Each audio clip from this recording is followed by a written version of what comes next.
a la nueva sesión del Seminario Planeta Tierra. Hoy seguimos con una charla que nos va a ilustrar sobre un tema básico cuando hablamos del mar y de los problemas que tenemos en nuestro litoral. Ahora Fátima, la directora del Museo de Ciencias Naturales, pues hará la presentación del conferenciante.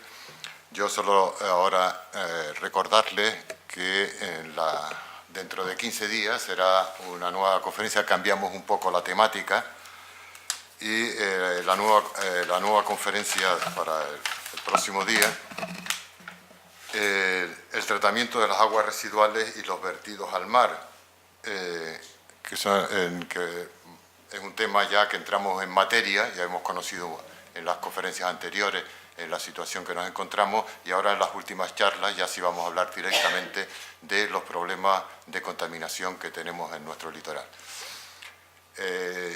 Hoy excusen que no esté nuestro director porque ha tenido que ausentarse, pero tenemos en representación a nuestra vicedirectora, así que estamos muy bien representados la Junta de Gobierno en este seminario. Y sin más, pues le doy la palabra a Fátima para que haga la presentación del conferenciante de hoy. Muchas gracias, señor presidente de la sección de Ciencia y Tecnología de la Real Sociedad Económica de Amigos del País de Tenerife, señora vicedirectora, miembros de la Junta Directiva, socios, distinguido público. Resulta para mí extraordinariamente placentero presentar al doctor Alejandro de Vera. Su brillante currículum es tan extenso y tan denso que mentarlo aquí en detalle bien pudiera resultar cansino para tan distinguida concurrencia. Recordemos que a pesar de su juventud, son numerosos los proyectos en que ha participado, caso del proyecto europeo Fish Trade, de, como digo, financiación europea, o Vulcano 1 y Vulcano 2, en colaboración con el Instituto Español de Oceanografía. Numerosas también las publicaciones realizadas sobre moluscos planctónicos. Hizo su tesis, tuve el honor de dirigírsela, sobre este interesante grupo, en concreto sobre la familia Atlantidae.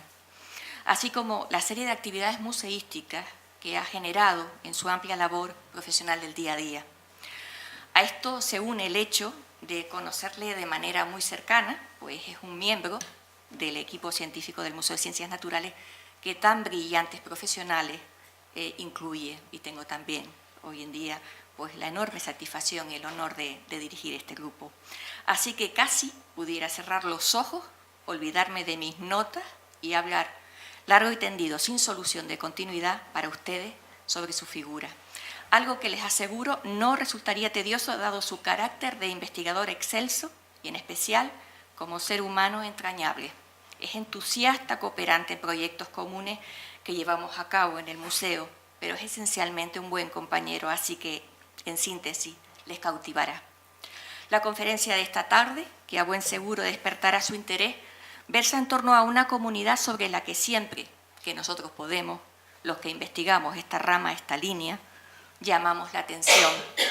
Reivindicamos con respeto, aunque insistentemente, el medio pelágico y concretamente el plancton marino. Señoras y señores, los organismos planctónicos, fitoplancton y zooplancton, son los grandes ignorados de la ciencia. Y la plantología, la asignatura olvidada, no solo en ambiciosos proyectos oceánicos de gran relevancia, sino en la propia enseñanza reglada, donde ya no se encuentra en la universidad. Amplia variedad de organismos con extrañas formas y colores maravillosos, visionados al examinar gotas de agua, son parte de un mundo curioso, aún por descubrir en su totalidad, que cautiva por su estética, asombra por su importancia, desborda por su número, inquieta por su futuro, desvela secretos que ignorábamos y lo más importante, lo fundamental, solventa muchos de los problemas que preocupan en la actualidad. Así que le invita el doctor Alejandro de Vera a acercarse hacia una comunidad que estrechamente vinculada con asuntos inherentes a los habitantes de las zonas costeras, confiamos que sea de su interés no solo conocer más, sino especialmente divulgar a la sociedad. Muchas gracias. Buenas tardes. Bueno, yo antes de empezar quiero agradecer, por supuesto, a la doctora Fátima Hernández esta cariñosa presentación que me ha hecho. Bueno, la verdad que me ha emocionado bastante. Por supuesto también a Eustaquio Villalba, el presidente de la comisión, pues a los dos sobre todo por proponerme dar esta charla y bueno, confiar en que sea algo interesante. Espero que así lo sea y que después, cuando terminemos, pues les haya servido para algo. Para comenzar, yo voy a procurar ser rápido. Tengo bastantes diapositivas, puesto que es un mundo, como ya les comentó Fátima Hernández, es un mundo precioso, es un mundo impactante y no he querido dejarme nada en el tintero. No voy a durar mucho más de una hora, pero mi intención es ir bastante rápido para en poco menos de una hora poder verlo todo. Aún así, siempre hay que empezar con algunas definiciones que en algunos casos pues, pueden parecer algo tediosas, pero que nos van a ayudar sobre todo a comprender el resto de la charla. Hay que hablar del medio pelágico, que para aquellos que no lo sepan, es una voz que viene del griego pélagos, que significa brazo o extensión de mar. Es el gran entorno que engloba a todas las aguas del planeta, las aguas marinas, oceánicas. Todos sabemos que los océanos ocupan casi un 70% de la superficie del planeta. Por lo tanto, es un medio muy grande, muy amplio y además es homogéneo, es mucho más homogéneo que el terrestre. Si se fijan, en el medio terrestre tenemos cordilleras, montañas, valles, muchas cosas que producen una heterogeneidad. Por supuesto, eso va a tener consecuencias luego en los sistemas biológicos. En el caso del medio pelágico es un medio homogéneo, es agua y nada más, ¿no? Lo que pasa es que sí es cierto que tiene algunas particularidades, no es solo agua, eso es lo que vemos nosotros, pero luego hay unas diferencias de salinidad, de temperatura, de densidad, que van a marcar también la pauta y van a diferenciar muchísimo a los seres vivos que ahí viven. Esto es un diagrama para que se hagan a la idea de un corte típico de una plataforma continental, donde pueden observar la zona de plataforma que habitualmente tiene una profundidad media de unos 200 metros, y cuando acaba esa plataforma nos encontramos con un rápido descenso de la profundidad, que se conoce con el nombre de talud continental, que llega a las grandes llanuras abisales que andan en torno a los 4.000 metros de profundidad. Estamos hablando de 4 kilómetros de profundidad media en los océanos. Pues bueno, el medio bentónico, que no es el que no vamos a ver precisamente hoy, es eso que ven ahí, que son todos aquellos organismos que viven en relación directa con el fondo, desde la costa hasta las grandes llanuras, y lo que sí nos vamos a centrar es en el medio pelágico, que es ese otro que hemos iluminado ahí, como ya les comentaba, es las grandes extensiones de mar.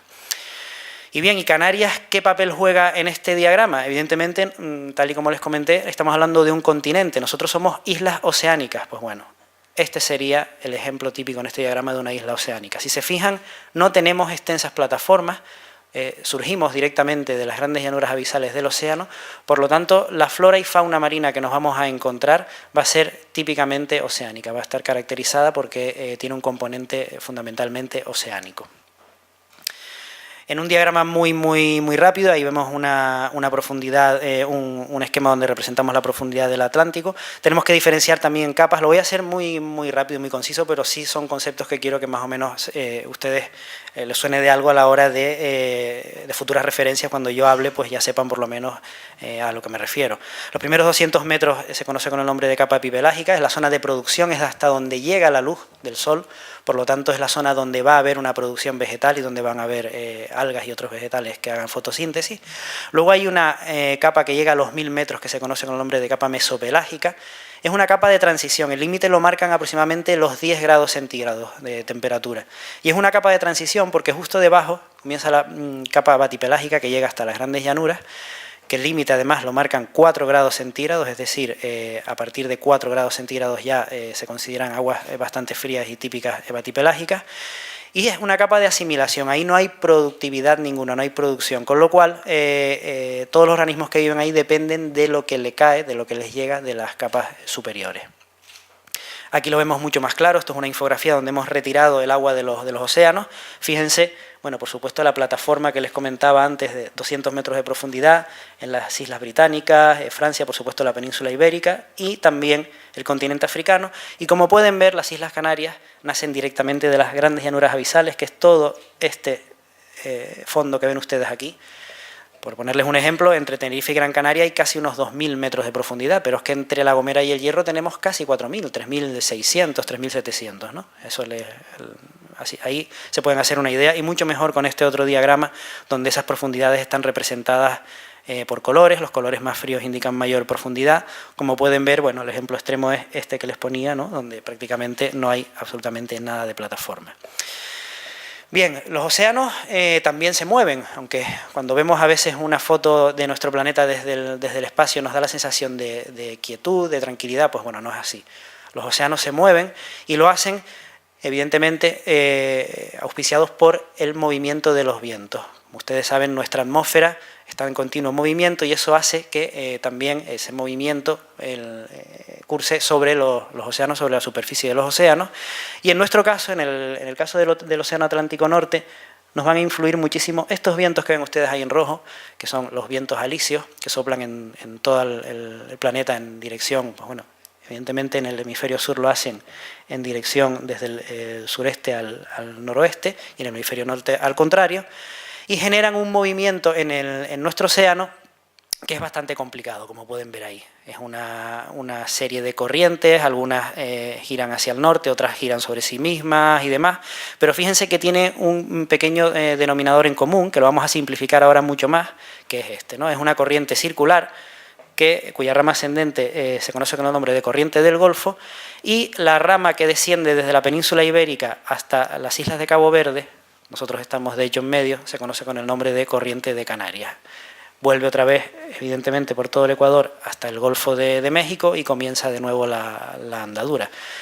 En algunas ocasiones y bajo determinadas circunstancias y a cierta profundidad, es una corriente profunda, hay un pequeño movimiento de aguas que va desde la zona entre Cabo Jubi y Cabo Bojador en África, que va hasta nuestras islas, que se conoce con el nombre de contracorriente de Canarias. No es lo habitual.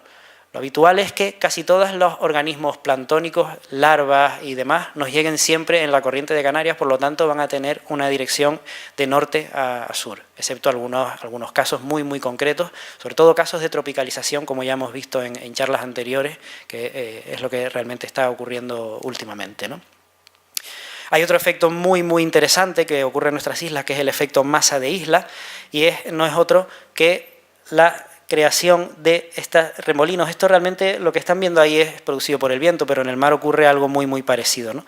La dirección de la corriente es predominantemente del norte, y al chocar con las masas de las islas, la bordean, y en las zonas a sotavento se generan estas especies, como pueden ver ustedes, de remolinos, que generan un gran movimiento de agua y salen a superficie aguas de gran profundidad que son muy, muy ricas en nutrientes. Luego más adelante veremos qué características tienen. También de forma muy, muy esquemática les voy a hablar un poco para que se hagan una idea de este movimiento, de la densidad del agua de mar, que va a marcar toda esta pauta. La densidad del agua de mar, representada por estos esquemas que ven ustedes aquí, está relacionada directamente proporcional a la salinidad del agua, inversamente proporcional a la temperatura y directamente proporcional a la presión. La presión en el océano es la profundidad, a mayor profundidad más presión, y por lo tanto al haber más presión, pues al haber más presión, ¿sí?, tenemos una densidad mayor. La temperatura influye al contrario. Una temperatura menor, evidentemente, va a producir una concentración de las moléculas de agua, menor movimiento, y también va a aumentar la densidad. Mientras que la salinidad, pues no, al estar añadiendo un soluto al medio, pues también lo estamos aumentando la densidad. ¿Por qué les explico todo esto? Porque lo que ocurre en las regiones polares es esto que ven ustedes ahí. El agua desde el Ecuador en superficie se acerca a los polos. Una vez en los polos se enfría y se congela, formando los conocidos icebergs, los conocidos icebergs. Es agua dulce, la sal se queda fuera. En los icebergs lo único que tenemos es agua dulce. Agua más salina y más fría, ¿qué ocurre? Aumenta la densidad, va al fondo y empieza a viajar. Pues fíjense, la temperatura aproximadamente unos 2-3 grados centígrados, empieza a viajar de nuevo al Ecuador. De forma que lo que ocurre en nuestro océano Atlántico es esto. Esto es un corte, aquí está el Ecuador, el océano Ártico. El movimiento vertical sería este que observan, mientras que en el hemisferio sur pues sería este otro. Canarias, pues nosotros andamos a una latitud de unos 28, estaríamos por aquí. ¿Qué quiere decir esto? Que nosotros, bajo nuestros pies, a los 2-3.000 metros de profundidad, tenemos aguas procedentes de los polos, por lo tanto son muy frías y ricas en nutrientes. Y eso va a generar, en algunos casos, unas gráficas que se las voy a explicar también muy rápidamente. Esto es una gráfica de salinidad. Las capas superficiales se calientan, sobre todo por el sol, y hacen que se evapore agua y aumente la salinidad, mientras que a partir de los 500 metros aproximadamente ya no llega esa transferencia de calor y la salinidad se mantiene más o menos estable hasta las llanuras abisales. Lo mismo ocurre con la temperatura y al final lo que tenemos es una gráfica de densidad, que es esta, donde observamos que en los primeros 500 o 1000 metros el agua tiene una densidad mucho menor, muchísimo menor, que en los metros restantes. Eso quiere decir que se forma una gran barrera en la que los nutrientes no pueden ascender, sobre todo las sales de nitrógeno y de fósforo, y se consumen rápidamente, se consumen por las plantas y demás vegetales planctónicos, consumen esos nutrientes en los primeros metros y los demás no pueden ascender por ese cambio de densidad. Como conclusión, lo que tenemos es que los océanos son grandes desiertos. El equivalente a un desierto en tierra lo tenemos en los océanos abiertos. Son zonas donde escasean los nutrientes y todo queda almacenado en las grandes profundidades. Y cuando eso asciende es cuando vamos a encontrar una auténtica explosión de vida. Otro hecho que ocurre en nuestras costas es un fenómeno físico muy sencillo de explicar, tampoco vamos a entrar en detalles, pero bueno, viene dado por la espiral de Ekman, donde se dice que en un fluido en el que hay una fuerza que actúa en superficie con una dirección, se produce a lo largo de ese fluido hacia la profundidad una serie de vectores que si los sumamos todos obtenemos un flujo neto 90 grados de diferencia a la fuerza principal. Aquí lo vemos mucho más claro. Este es el movimiento en superficie, lo que ocurre es que ascienden aguas profundas y se produce un flujo perpendicular a la dirección del viento. Y mucho más claro lo vemos aquí en nuestro mapa. Los vientos alisios, como todos sabemos, soplan predominantemente en esta dirección. Se produce un resurgimiento de aguas profundas, frías y ricas en nutrientes, como vimos antes, que van desplazándose poco a poco hacia nuestro archipiélago. Esto lo que crea al final es un gradiente enorme entre las islas orientales y las occidentales de temperatura y salinidad. Tanto es así que las islas más orientales como Fuerteventura y Lanzarote, la temperatura, si la comparamos con las occidentales, siempre va a haber una diferencia entre 2 y 4 grados. O sea que parece que no, pero eso va a determinar muchísimo la distribución de los organismos en nuestras aguas. Esto, por ejemplo, es una infografía de la temperatura superficial del agua de mar tomada ayer, el día 8 de abril, donde vemos, representado evidentemente son imágenes, son datos que se toman por satélite y luego se representan. Vemos aquí, pueden observar la escala de colores, indica los grados a los que se encuentra el agua. Bueno, pues este fenómeno de afloramiento ocurre únicamente en 4 regiones en todo el planeta. Y nosotros estamos en una de ellas, como mismo pueden ver ahí, se ve ahora mismo tenemos parte de afloramiento. Vemos ahí una franja un poco más azul de lo que debería estar si no hubiera ese afloramiento. Ocurre exactamente lo mismo en la corriente de Benguela, en Sudáfrica. Por supuesto que lo observamos ahora, no tanto, pero algo se observa también ahí en la corriente de California, y donde suele ser mucho más habituales en la corriente, o mucho más marcada, habituales en las 4 regiones, pero es mucho más marcada en la corriente de Perú, ¿no? Son 4 zonas de alta productividad, donde hay muchísima biomasa, y nosotros estamos precisamente en una de ellas. Bueno, si ya les nombro el Banco Canario Sahariano, aunque ya no es canario, ahora es sahariano, ¿no? Pero ya se hacen una idea de la producción que hay. Aún así, nuestra zona es muchísimo más compleja. Esto es un diagrama de un trabajo de Aristegui y colaboradores donde representan la situación esquemática o ideal de las Islas Canarias. Aquí vemos la corriente de Canarias, por supuesto hay advecciones de Calima, también hay aportaciones del continente, y si se fijan, en nuestra zona hay también una serie de remolinos que se forman, aquí los pueden observar. Estos generalmente están muy relacionados con el efecto masa de isla que les comenté antes. Son zonas también de alta productividad, fíjense, el afloramiento africano, hay lenguas de afloramiento que llegan incluso a las islas más occidentales, y a su vez los remolinos también generan ahí unas zonas muy ricas. Ya pasando a un tema más general, y ahora sí vamos a entrar en la dinámica oceánica. Bueno, no les voy a contar probablemente nada que ustedes no sepan. Sabemos que los océanos tienen una importancia total para nuestro planeta, ocupan el 75%, casi el 75% de la superficie, y tienen una profundidad media de 4 kilómetros de profundidad. Estamos hablando de un hábitat mucho mayor que el terrestre, tanto en altitud como en longitud, ¿no? Y por supuesto, como no, desempeñan un rol importantísimo desde el punto de vista del mantenimiento de la vida en la Tierra, tanto los océanos como la atmósfera asociada a los océanos. En era del 70, bueno, hay estudios demasiado optimistas que hablan del 90, pero bueno, entre el 70 y el 90% del oxígeno que hay en la atmósfera. Esto quiere decir que los auténticos pulmones del planeta son los océanos, no los bosques de los grandes bosques como el Amazonas y demás, que bueno, por supuesto hay muchísimas razones para conservarlos, pero no que sean el pulmón del planeta. El verdadero pulmón del planeta es el océano y en concreto el fitoplancton, el plancton vegetal que habita en él. Y además también, como vegetales que son, consumen parte del exceso del CO2. Se lo transforman en sus estructuras vegetales, las cuales muchas acaban por hundirse y formar parte de los sedimentos marinos, con lo cual están, digámoslo así, eliminando un exceso de CO2 en la atmósfera. Esta es una imagen de algunos componentes del fitoplancton. Aquí pueden ver diatomeas, algún que otro dinoflagelado, bueno, ya lo veremos más adelante. Y además, otro papel fundamental que realizan los océanos es que regulan la temperatura del planeta. Ese es un esquema de corrientes cálidas y frías que pueden observar. Gracias a eso tenemos vida en el planeta, puesto que si no, serían en Tierra los ambientes serían muy, muy extremos, ambientes totalmente congelados o auténticos desiertos.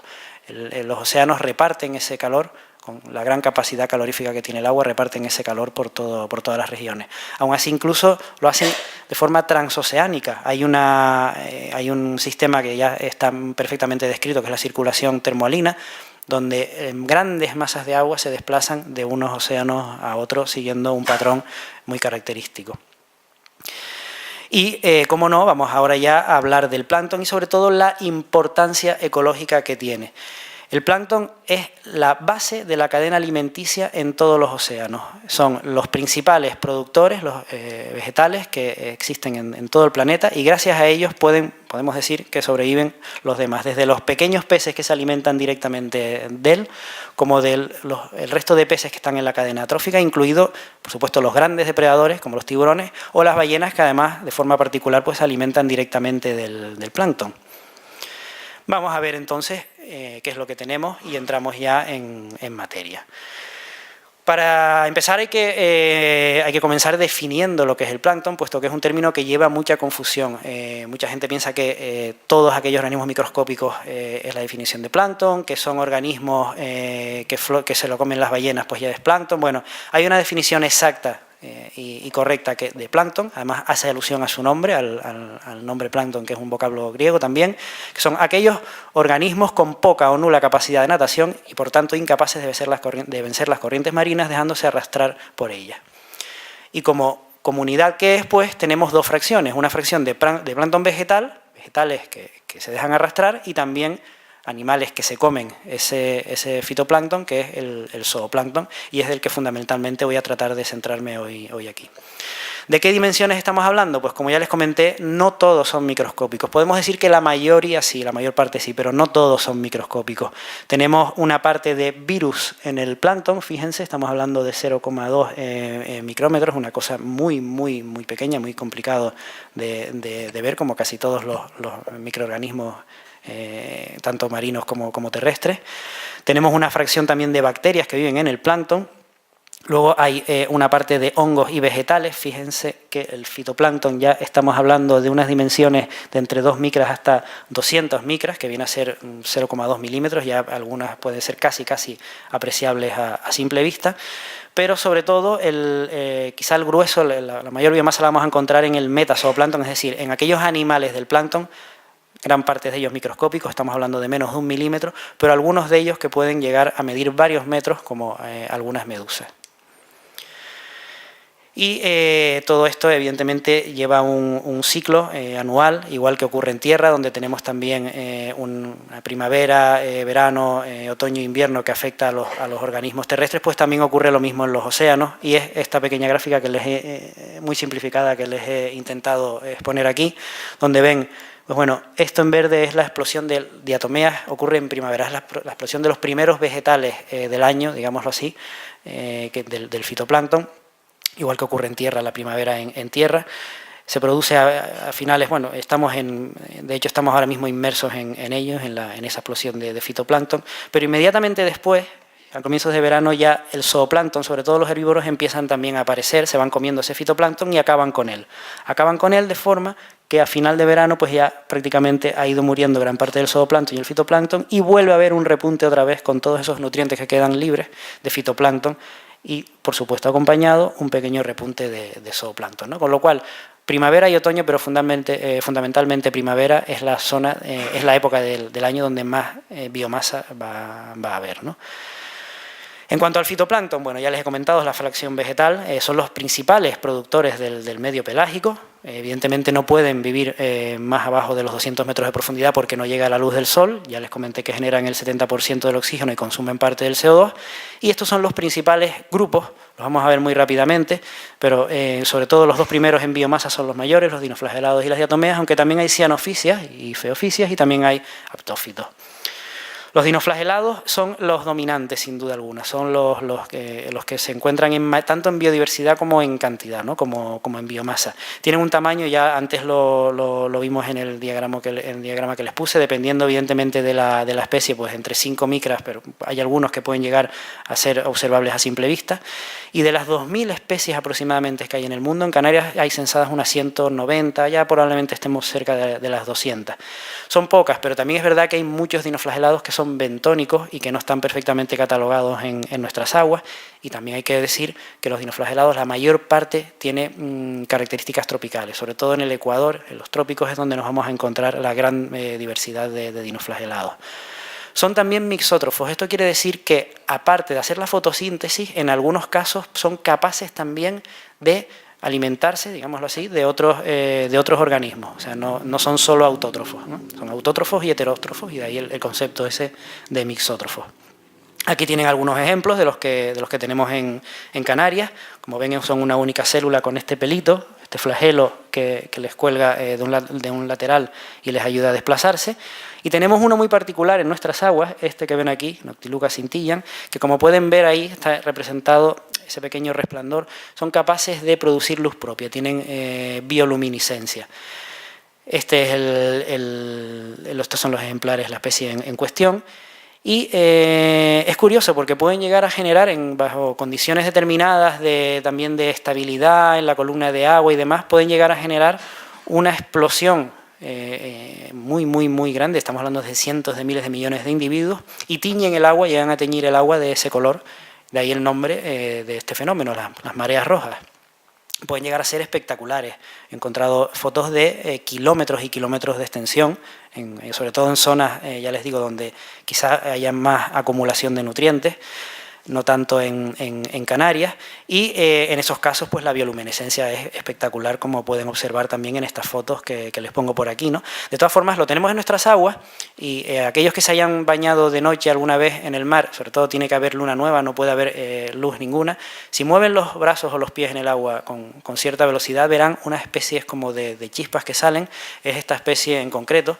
Está durante todo el año, evidentemente primavera y otoño son los mejores momentos para hacer esto que les cuento, pero durante todo el año lo podemos observar, ¿no? Este fenómeno tan curioso.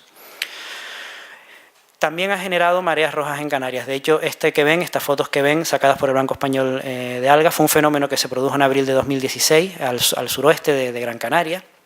Y fíjense, 20 millas de extensión. Una longitud enorme, estamos hablando pues de casi 40 kilómetros, ¿no? de largo, esas manchas tan grandes. Se pudo tomar una muestra y se supo que se trataba pues de esta especie en concreto, ¿no? Luego también hay que decir que tenemos otros dinoflagelados que son causantes de mareas rojas potencialmente tóxicas. ¿Qué quiere decir esto? Me imagino que muchos habrán oído hablar ya de la ciguatera, ¿no? Desgraciadamente tenemos ya cada vez más casos en Canarias. Es una enfermedad, se le da ese nombre genérico a la producida por diferentes especies de este grupo de vegetales que son dinoflagelados. En Canarias, casi todos los que han producido esta enfermedad son bentónicos, están sobre algas y son peces que se comen esas algas. Pero también tenemos en el plancton algunas especies que, aunque no han producido esas mareas rojas, son capaces de producirlas. Es decir, se conocen otras zonas del mundo donde sí han producido esas mareas rojas y además tóxicas, ¿no? Aquí les he puesto 3 ejemplos de ellas, por ejemplo. Y como no, otro gran grupo de vegetales son las cianobacterias, que también, como muchos conocen, este sí nos suena bastante más reciente, también hacen este tipo de bloom. Sin duda alguna, pues el más conocido fue el de este último verano, generado por Trichodesmium, que es una cianobacteria muy conocida ya en Canarias, no es que sea nueva, pero desde luego este tipo de fenómenos, aunque ya habían ocurrido en otros años, unas 3 o 4 veces, creo que hay unos registros de 2 o 3 veces un fenómeno parecido, nunca había tenido tanta magnitud ni tanta duración en el tiempo. Estuvimos más de un mes con manchas de microalgas, ¿no? Venían de océano abierto por estos fenómenos asociados a la calima y a estratificación de aguas que les comenté antes, y esos kilómetros y kilómetros de extensión que se estaban formando pues entre Madeira y Canarias acababan por aterrizar en nuestras costas, ¿no? Evidentemente mucha gente en ese momento se pensó que el origen era otro. Es lógico, si uno se acerca a la costa y ve esas manchas, pues lo primero que piensas es que eso no nos viene de fuera, sino que más bien lo estamos generando nosotros desde la costa, ¿no? Pero como ya explicó el doctor Aristegui en la última charla, aquí en la anterior charla, pues bueno, está totalmente demostrado que no tienen ese origen previsto. Hay varios datos ya, como les comentaba, de aumentos de floraciones algales. Fíjense que en 2004, 2010 y 2017, tanto en Fuerteventura, en Canarias y Tenerife, ya se vio estos movimientos de Trichodesmium, ¿no? Como cianobacteria. Pero el de Noctiluca, aparte del 2016 del que les puse foto antes, también hubo uno en 2011 en Fuerteventura. Parece que están aumentando este tipo de floraciones. Evidentemente, el cambio global en el que estamos metidos pues tiene mucho que decir al respecto, ¿no? Otro gran grupo de vegetales son los aptófitos. Entran aquí los cocolitofóridos y otros vegetales que, como pueden ver ustedes, pues son unicelulares también, pero forman una especie de gel o de mucílago donde se agrupan en forma de bolas, entre otras cosas para protegerse de la depredación de los herbívoros, y también son capaces de generar algunas mareas de este estilo. Sobre todo ese gel lo que genera al final viene a ser una especie de espuma que nos da también esa sensación un poco de suciedad. Esto no ha ocurrido, o sea, estas imágenes no son de Canarias, son de zonas donde hay mucha más biodiversidad. Como pueden ver, llega a ser a veces incluso tener unos tintes bastante exagerados, ¿no? Pero esto que les pongo sí, esto es en las Teresitas, esto ocurrió en 2005 y aparecieron estas manchas que ven ustedes aquí. Se analizaron, eran Phaeocystis precisamente, eran aptófidos, eran estos vegetales. O sea, es decir, no era suciedad propiamente dicho. Ahora bien, sí habría que estudiar si estos vegetales habían proliferado por un exceso de nutrientes en el agua. Eso sí puede ser probable, teniendo en cuenta sobre todo que las Teresitas, aparte de que hay vertidos, por supuesto, en esa playa, pues es una zona donde hay bastante concentración de bañistas y demás, y pues si se dan las condiciones óptimas, pues pudo haber pasado eso. Pero evidentemente es una floración algal. Si se fijan en esta otra foto, incluso hay una mancha roja, con lo cual puede ser Noctiluca o alguna de las otras algas que estábamos viendo antes también, ¿no? Y por último, el último grupo de vegetales son las diatomeas. Estos están en todos los ambientes acuícolas, tanto marinos como dulces. En el grifo de agua de nuestras casas ahí hay diatomeas. Hay unas 300 especies aproximadamente en Canarias, de las 2.000 que hay en el mundo, igual que mismo aproximadamente como los dinoflagelados, ¿no? Tienen una característica y es que son bioindicadores del estado de las aguas, es decir, hay especies que están típicas, suelen aparecer en aguas con unas concentraciones de oxígeno determinadas, otras con una concentración de nutrientes, otras determinadas con pHs que les viene bien y demás. Entonces la presencia de esas especies nos va a indicar también el estado de las aguas. No es más que una concha cubierta de sílice, como ven ustedes ahí, de silicatos, es decir, vidrio, son auténticas vidrieras. Aquí les he puesto algún ejemplo de algunas de ellas. Fíjense estas fotografías al microscopio donde vemos estas formas tan características de las diatomeas, pero son conocidas también porque tienen un uso industrial, que es el de la diatomita o tierra de diatomeas. Precisamente ese caparazón de sílice, una vez se fragmenta y se forma un sedimento, se aprovecha para muchas cosas. Aquí lo ven, una foto al microscopio electrónico. Si se mezcla, por ejemplo, con la nitroglicerina, tenemos la dinamita, que la hace mucho más estable, puesto que la nitroglicerina es un compuesto altamente explosivo. Quizá el nombre de dinamita, dina, viene por lo de diatomita también, ¿no? Está relacionado. Es un buen exfoliante, casi todas nuestras pastas de dientes, si vemos los ingredientes, vamos a encontrar que tiene tierra de diatomeas. Y también es muy poroso, es tan poroso que si se adhiere a algunos insectos acaba por desecarlos, con lo cual es un insecticida biológico muy interesante. No tiene ningún efecto secundario, sino simplemente mata a las plagas, ¿no? Y ya abandonando el plancton vegetal, ahora entramos en el grueso de la charla, que es el zooplancton, que además es nuestra línea de investigación. Les tengo que comentar, ya lo mencionó Fátima antes, nosotros en el museo nuestra principal línea de investigación es la taxonomía y biodiversidad de zooplancton de la Macaronesia. Entonces he querido centrar sobre todo algunas características. No lo vamos a ver todo, evidentemente no nos va a dar tiempo, pero sí voy a tratar por lo menos de que ustedes hagan una idea de los principales grupos que tenemos en el zooplancton. Y para ello hay primero que diferenciar entre plancton temporal y plancton permanente. Hay organismos que viven solamente durante su etapa larvaria en el plancton, organismos de fondo, organismos incluso muy característicos y que todos conocemos que viven totalmente asociados al fondo, pero que durante su etapa larvaria, cuando eclosiona el huevo, viven en el plancton. Una vez que se hacen adultos, van al fondo. Mientras que hay otros organismos que viven toda su vida en el plancton, están adaptados a vivir en la columna de agua durante toda su vida. Esa es la diferencia entre mero plancton o plancton temporal y plancton permanente o holoplancton. En el plancton temporal, pues bueno, nos han aparecido algunas cosas en las muestras de plancton, como esa que ven ustedes ahí, que es una larva muy pequeña, estamos hablando de 1 milímetro aproximadamente, una larva belíger de un molusco. Es temporal, en cuanto se hace adulto se va al fondo y abandona el plancton, ya no pasa a ser un organismo bentónico, pues como el bucio ese que tenemos en la foto, ¿no? También nos han aparecido larvas de peces un poco extrañas, que al final resulta que tampoco son larvas de plancton, son larvas de organismos, en este caso pues ese pequeño rodaballo que tenemos en nuestras costas, el tapaculo, que se va también al fondo y vive asociado al fondo. En crustáceos pues ocurre muchísimo. Tenemos larvas de anomuros, de cangrejos ermitaños, tenemos larvas preciosas con unas formas muy raras, larvas filosomas, que son larvas de langostas que vivirán de adulto también en el fondo. Por supuesto, una gamba muy conocida por los que buceamos, que es la Lady Escarlata, pues su fase larvaria también no vive en el fondo pegada a la anémona, como la vemos siempre, sino vive también dejándose llevar por el plancton. ¿Y qué factores son los que inducen a una larva que está en medio del océano a ir al fondo? Pues son varios. Una larva es un auténtico sensor, tiene sensores por todos lados a diferentes estímulos. Por supuesto, la luz. Una larva puede determinar por la luz, por el tipo de insolación, horas de sol y demás, si ha llegado al ecuador, si es el momento de descender o no. La profundidad a la que se encuentra, la presión, la salinidad también, para saber en qué masa de agua está. Por supuesto, productos químicos. Hay zonas en las que podemos detectar productos químicos que nos indican la presencia de depredadores y no es conveniente. El sustrato, la presencia de adultos. Una larva que detecta presencia de adultos de su misma especie quiere decir que eso es un buen sitio para sentarse, porque si hay adultos viviendo, pues es un buen lugar, ¿no? Es un mecanismo muy complejo el que tienen las larvas del plancton para decidir cuándo hacer la metamorfosis.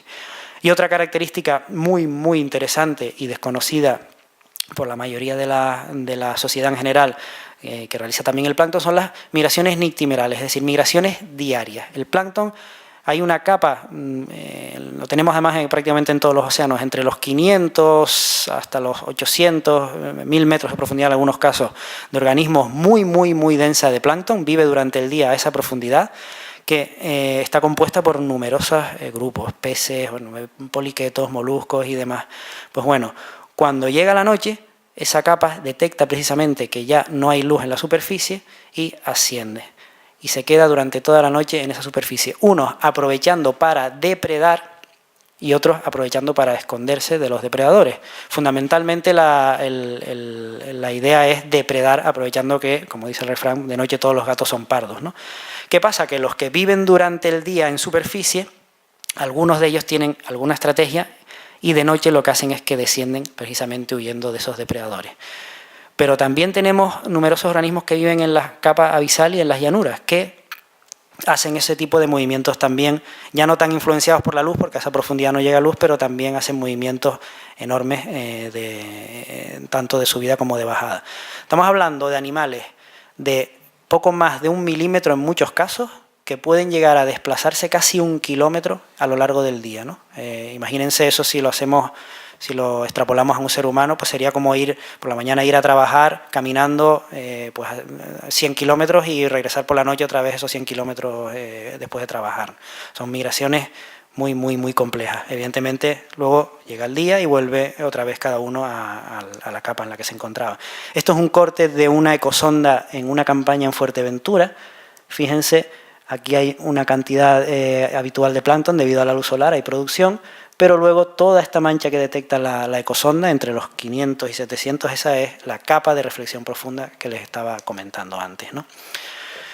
Bien, y a nivel histórico, ¿qué ha ocurrido con el zooplancton en Canarias? Pues bueno, hasta 1989 prácticamente no habían estudios serios, puesto que no había tampoco investigadores que se dedicaran de forma específica a este grupo, y los datos, todos los datos de los que contamos, pues se refieren a campañas históricas, por destacar algunas, pues la Valdivia, por supuesto, el Princess Salis, el famoso meteor que dio la vuelta prácticamente al mundo.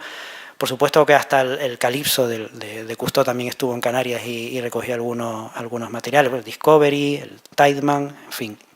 Eso sí, aproximadamente a final de los años 80 ya, sobre todo debido al auge de la Facultad de Biología y a la especialidad de Biología Marina en la universidad y al Museo de Ciencias Naturales de Tenerife, donde la doctora Fátima Hernández comenzó también su línea de investigación, ahí ya sí podemos decir que empezó a haber un gran avance en los estudios de plancton. ¿Y cuáles son esos factores? Pues hombre, evidentemente el incremento del número de investigadores.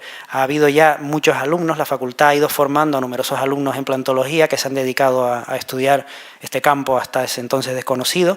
Por supuesto se hacen más campañas de muestreo, más campañas de plantología que antiguamente.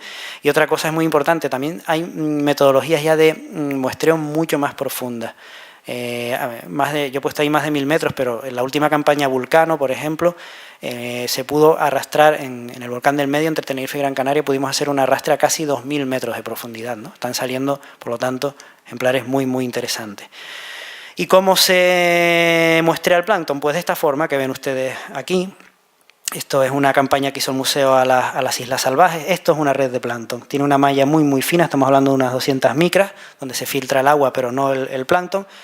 Esta red se desciende pues, hasta los 1000 metros de profundidad en la mayoría de los casos y una vez asciende va filtrando toda el agua hasta que aquí abajo en esto que se conoce con el nombre de colectores, que es esto que ven ustedes aquí, queda acumulado toda la masa de plancton. Eso ya lo podemos transferir a un bote y llevárnoslo al laboratorio para estudiarlo. ¿Qué grupos principales nos encontramos? Bueno, hay algunos que sí han sido y están siendo abordados en profundidad, esos que ven ustedes ahí, pero fíjense, la mayor parte están todavía en estudios, incluso algunos de ellos ni siquiera tenemos prácticamente datos en Canarias de qué especies tenemos, ¿no? Tenemos muchísimas muestras, pero necesitamos investigadores que quieran estudiarlo. Vamos a empezar pues lo que más o menos se han ido trabajando. Algunos de ellos son las medusas. Bueno, como todos saben, es la fase pelágica de todos los nidarios. Tenemos la fase pólipo, que son los corales y demás, que vienen en el fondo, y luego hay una fase que es la pelágica, que forman parte las medusas. Son grandes depredadores del plancton. Fíjense que con esos tentáculos que desgraciadamente imagino que alguno ya los conoce y los habrá tocado en alguna ocasión, pues bueno, hay que tener cierto cuidado, puesto que incluso esta especie que les he puesto aquí, pues la picadura es un poco bastante dolorosa. Tenemos que tener cuidado, sobre todo estar atentos si no presentamos alguna reacción alérgica, aparte de la zona local. O sea, lo importante en una picadura de este tipo es si aparte de los síntomas locales nos encontramos algún síntoma más generalizado, ¿no? Por ejemplo, dificultad respiratoria, mareos y demás. Entonces probablemente tengamos algún tipo de alergia a este veneno y lo ideal es ir rápidamente a un centro de salud para que nos traten, ¿no? Fíjense lo que sucedió en las canteras con esta especie en el año 2012.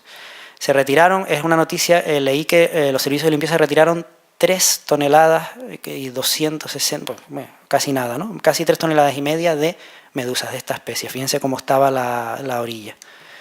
Pero es que en 2014, en el Confital también, en Las Monjas, encontré también en una noticia estas fotos que yo me quedé totalmente impactado, porque es que hay prácticamente más medusas que agua, ¿no? O sea, la densidad es impresionante, estamos hablando de miles y miles de medusas en muy pocos metros cuadrados. Ahí, fíjense los charcos totalmente plagados, ¿no?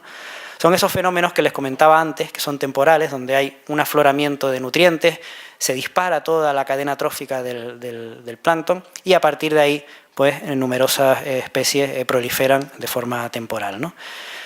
También les quise traer este dato. Esta foto me la envió Javier Campos de una organización que se llama Proyecto Gara, porque habían fotografiado en la Cueva de las Morenas, en el sur, en los cristianos, habían grabado, mejor dicho, esta medusa y no sabían muy bien a qué especie se refería. La verdad que costó un poco identificarla, pero pudimos al final. Él contactó además con Josep María Gili, que es un catalán prácticamente de los pioneros en España en este tipo de investigaciones y además de los punteros. Y pudo determinarla, se trata de Gerionia proboscidalis.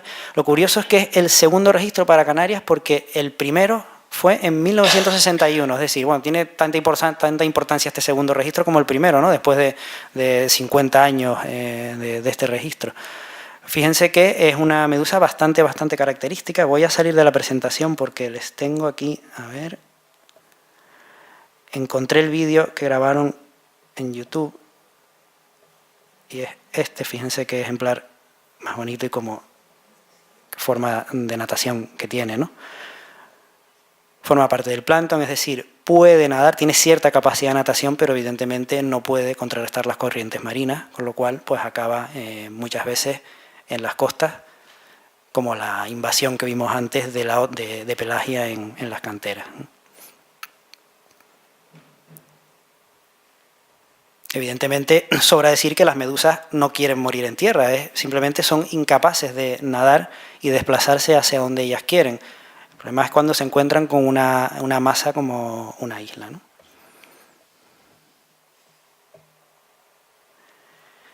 Bien.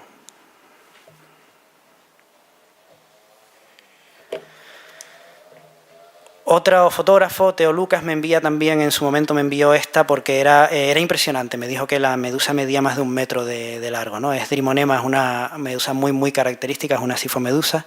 Es relativamente conocida, lo que pasa que, bueno, no deja de destacar por su espectacularidad, ¿no? Este fue también en el sur de Tenerife.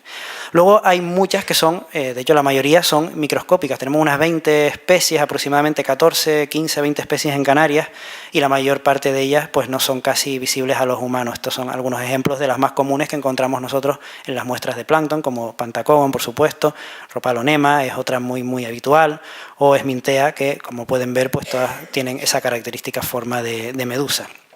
Otro grupo bastante bien abordado son los poliquetos planctónicos, que son esos gusanos segmentados, son grandes depredadores también del plancton y no hay muchas especies, pero es que en el mundo tampoco hay un gran número de especies pelágicas, unas 100 aproximadamente. Nosotros ya en Canarias sabemos que tenemos unas 20, ¿no? Fíjense esa adaptación a vivir en el plancton, esas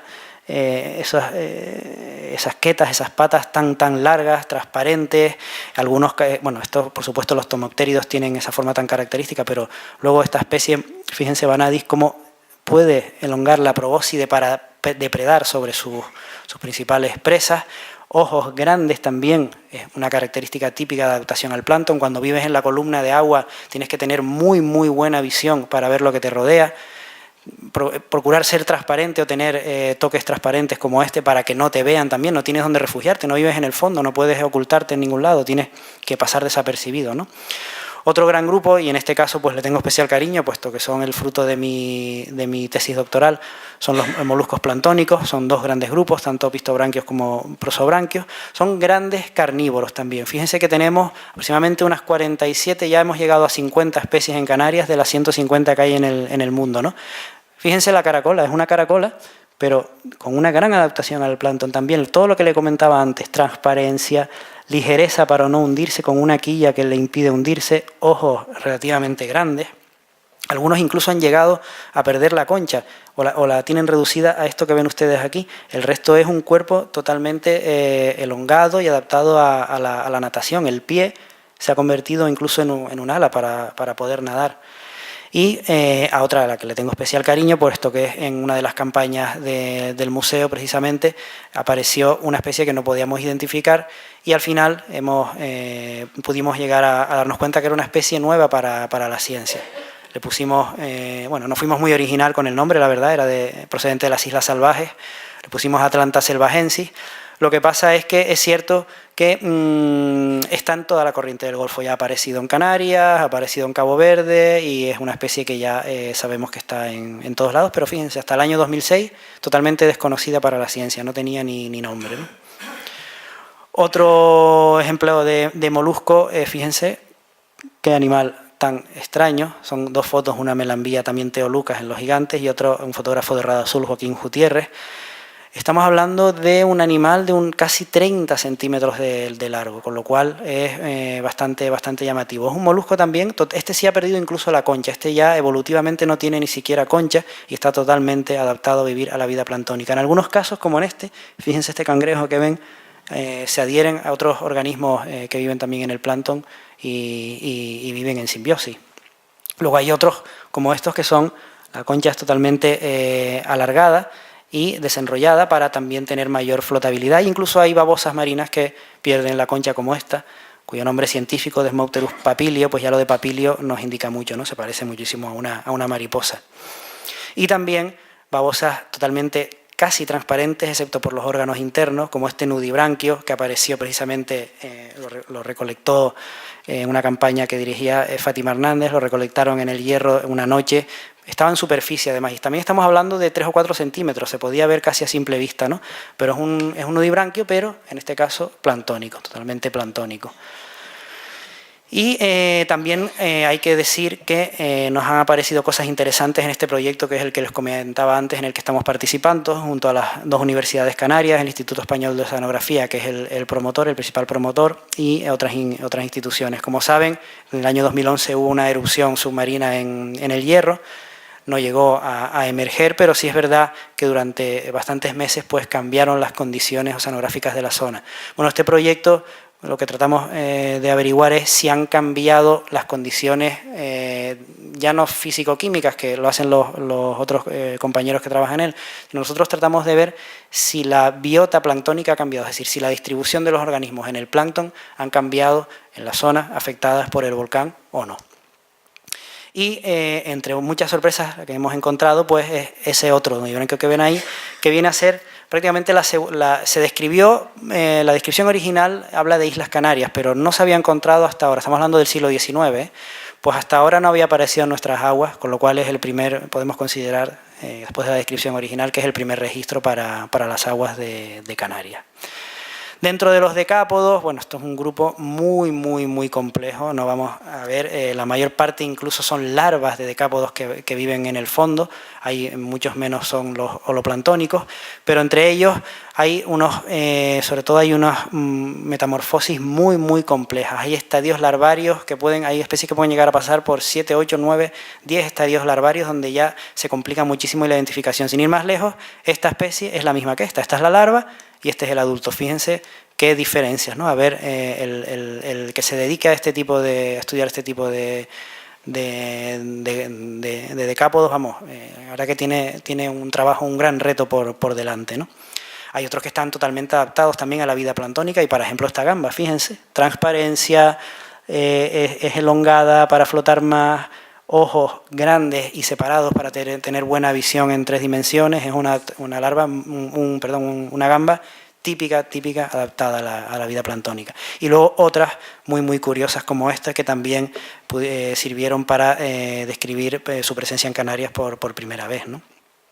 Los ketonatos, que en este caso pues están muy bien trabajados, sobre todo por la doctora Fátima Hernández, que fueron el objeto de su tesis doctoral, son probablemente después de los copépodos los que mayor cantidad o biomasa nos encontramos en el plancton, ¿no? Son grandes depredadores también y también son bioindicadores. Y hay unas 20 especies en Canarias, de las 70 que existen aproximadamente a nivel del mundo. Y bueno, Fátima los estudió también, que yo no creo que aparezcan especies nuevas ya para las aguas de Canarias, sobre todo pues la latitud en la que estamos y demás, yo creo que están todos. Por ponerles algunos ejemplos, bueno, se les conoce comúnmente como gusanos flecha, por la forma del cuerpo que tienen. Fíjense los garfios en la cabeza que les hacen ser grandes depredadores, ¿no? Hay algunas especies incluso con apariencia más robusta, con aletas que les llegan a todo el cuerpo y otras características comunes. También los ostrácodos es un grupo bastante abundante en biomasa. Hay unas 80 especies en Canarias y en el año 2015 ya hubo una tesis doctoral donde se abordaron, podemos decir también que están relativamente bien estudiados, ¿no? Y vamos ahora a lo que queda por descubrir, es decir, aquello que no se ha estudiado. Como les comentaba al principio, necesitamos investigadores en Canarias que se dediquen a estudiar el plancton y aborden todos estos grupos porque hay muchísimas sorpresas aquí, ¿no? Uno de ellos son los sifonóforos, que son, bueno, me imagino que sí lo conocen muchos de ustedes también. Aquí lo llamamos agua viva, también aparecen en nuestras costas en grandes cantidades. Y no es una medusa. Hay que decir que un sifonóforo no es una medusa propiamente dicho, es una comunidad, es una colonia de organismos donde cada uno tiene una función determinada. Este es un organismo flotador que mantiene la colonia a flote. Aquí hay otros que se dedican a la digestión, otros se dedican a la reproducción, astrozoides, gonozoides y demás. Y luego de cada tentáculo cuelgan dactilozoides, que son individuos cuya única función es matar a la presa y pasarlos a los de arriba. Por lo tanto, es un error decir que esto es una medusa, ¿no? Son grandes depredadores también, eso sí. Son nidarios, igual que las medusas, y también son grandes depredadores. Excepto este, que es el mayor y el que todos, bueno, el más común, mejor dicho, que todos conocemos en nuestras costas. La mayor parte de los 40 que hay hasta ahora más o menos en Canarias son, como este que ven ustedes aquí es un ejemplo de ellos, de un dífido, pues bueno, son casi todos, no voy a decir microscópicos, pero estamos hablando de 1 centímetro aproximadamente, no mucho más, ¿no? Y me llevó una sorpresa hace poco, cuando un buceador, Antonio de la Rosa, me enseñó esta foto, buceando en Rada Azul. No tengo el ejemplar, pero sí es verdad que por la disposición de los nectóforos, todos los tentilium y demás, y sobre todo por lo común que es, yo creo que es Forscalia, probablemente sea la especie Forscalia edwardsi, ¿no? Y voy a salir nuevamente porque Antonio también me envió un vídeo y la verdad que hay que ponerlo bastante. A ver. Fíjense qué espectacular, ¿no? Qué animal más espectacular. Natación también muy lenta, evidentemente, al igual que las medusas, pues no tiene esa capacidad de movimiento. No es conveniente tocarlo, nos puede dar también un pequeño susto, igual que una medusa. Y son animales que, bueno, no son habituales, son conocidos en nuestras aguas, pero no excesivamente habituales. Luego también hay otro grupo de plancton gelatinoso que son los ctenóforos. Este sí que está muy poco abordado. Hay unas 4 o 5 especies nada más registradas para Canarias. Tienen esos peines que ven ustedes ahí. Lo que pasa es que pueden llegar a ser muy abundantes también en casos de afloramientos, ¿no? Y hace poco salió una noticia donde hablaban de que grababan en aguas de Canarias una de las criaturas marinas más antiguas del mundo. Lo de más antiguas es porque hasta hace poco los ctenóforos se pensaban que evolutivamente fueron los primeros animales. Pero bueno, ya trabajos de 2015 y 2017 ya se sabe que las esponjas son los animales más primitivos, ¿no? En esta noticia se hizo eco también el Daily Mail, donde vemos aquí esta noticia, lo mismo pero traducida al inglés. Lo que pasa es que sí es cierto que viendo el vídeo al que te refieren, vemos esto no es un ctenóforo, es un sifonóforo también. Fíjense el nectóforo, la parte que va de natación, que es la que mueve toda la colonia, y aquí colgando vemos el resto de organismos, ¿no? Con lo cual hubo una mala identificación en ese sentido. También hay gusanos en el plancton, bueno, no voy a hablar mucho de ellos, son muy escasos, esos que ven ahí, hay nemertinos también, hay planarias y demás, pero sí es verdad que aparecen de forma muy rara, ¿no? Y luego, como no, pues larvas sobre todo de cefalópodos. Los adultos sí nadan a donde quieren, los grandes calamares, pulpos y demás, pero las larvas también durante un tiempo forman parte del plancton y es un campo de investigación muy interesante porque nos aparecen en las muestras de plancton y hasta ahora pues no hay excesivamente identificados muchos, ¿no?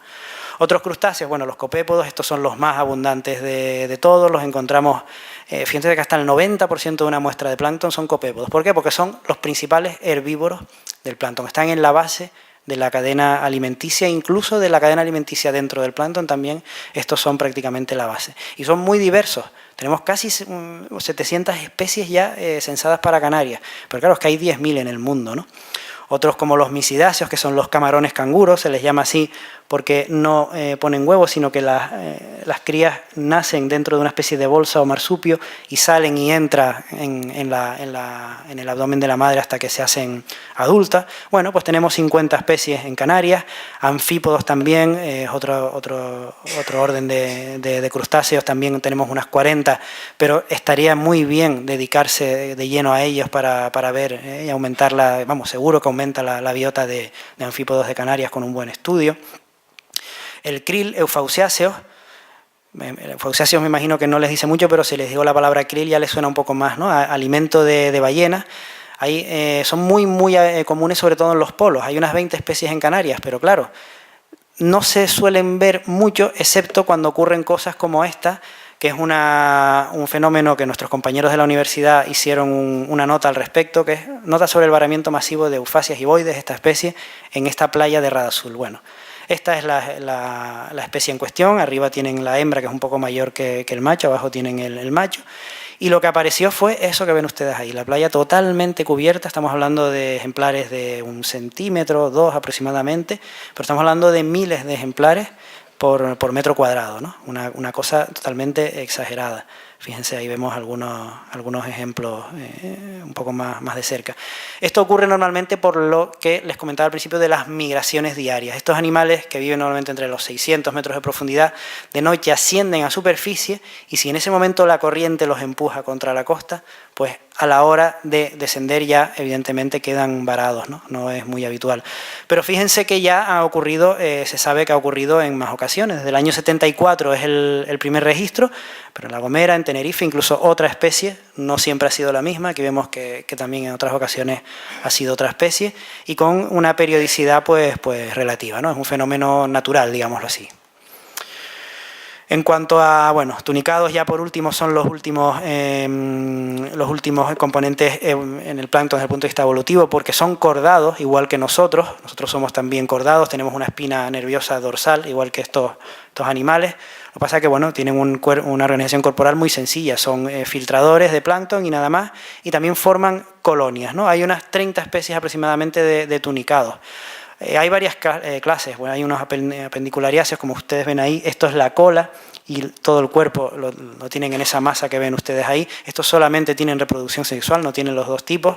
Y luego sí tenemos los taliáceos, propiamente dicho, que tenemos estos 3 órdenes. Todos se caracterizan porque tienen un ciclo de vida dividido en 2. Una parte de reproducción asexual, simplemente se dividen en ellos, formando una gran colonia, y otra parte donde ya hay reproducción sexual. Tenemos pirosómidos, doliólidos y sálpidos. Quizá los más interesantes desde el punto de vista de biodiversidad son los sálpidos, este es un ejemplo de ellos, y sobre todo porque este ejemplar que ven ustedes ahí, aproximadamente estamos hablando dependiendo del ejemplar en concreto, pero podemos hablar de 20 centímetros, 15, 20 centímetros también de largo, ¿no? Es decir, este lo podemos ver.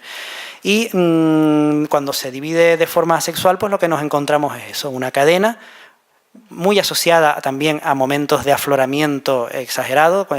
Cuando hay muchos nutrientes, son animales filtradores, en ese momento se disparan las poblaciones, durante todo el año no los vemos, puede pasar un año entero sin ver ni un solo sálpido de este tipo y de repente aparecen en concentraciones enormes, tan grandes como esta que me enviaron, esta fue en enero de 2016, en Punta de Abona encontraron esta concentración que ven ustedes ahí, esto es una foto de cerca, pero bueno, estaba llena totalmente la costa, ¿no?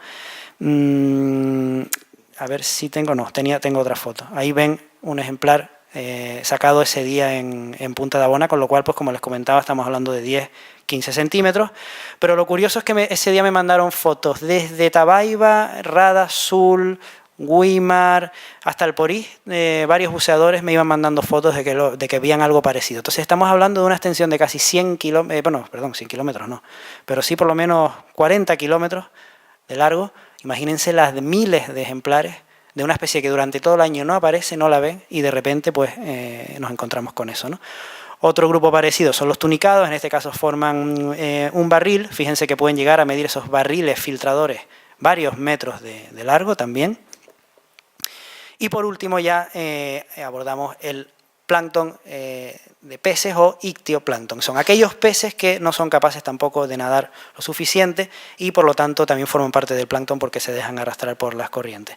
Son sobre todo larvas de muchos peces bentónicos, pues también cuando son larvas viven ahí a media agua y están en estudio actualmente en Canarias. Fíjense, estos no, estos que ven aquí son holoplanctónicos. Estos viven toda la vida en el plancton y tienen además ese tamaño, no crecen mucho más, ¿no? Pero sí es verdad que en el proyecto Vulcano nos apareció una larva muy curiosa, esa que ven ahí en las muestras de plancton, y nos parecía algo raro, pero pudimos identificarla. Es una larva de leptocéfala que, pues bueno, viendo el diagrama en la bibliografía, lo que más nos ayudó fue eso que ven ustedes ahí. Evidentemente se trata de la de arriba. Fíjense, de las tres que les puse, como esta concuerda la disposición de los fotóforos, las asas intestinales, todo concuerda exactamente con la nuestra, ¿no? Pues bueno, ese es el adulto conocido de esta larva. Vive a unos 3.000, 4.000 metros de profundidad. Pero lo curioso es que nosotros sabemos que nuestra larva pertenece a ese adulto, pero hay otras dos larvas, que son las que ven ustedes ahí debajo, que no sabemos a qué adulto pertenece, ni nosotros ni nadie, son desconocidos para la ciencia. O sea que ahí en esas profundidades oceánicas hay varios peces, ya sabemos que por lo menos 2 peces hay viviendo que no han sido nunca vistos por el ser humano, ¿no? Pues ya en resumen, bueno, biodiversidad en especie, evidentemente los copépodos, como les comenté antes, son los más abundantes, hay 700 en Canarias, pero en rojo están las especies en el mundo, en azul las que hay en Canarias.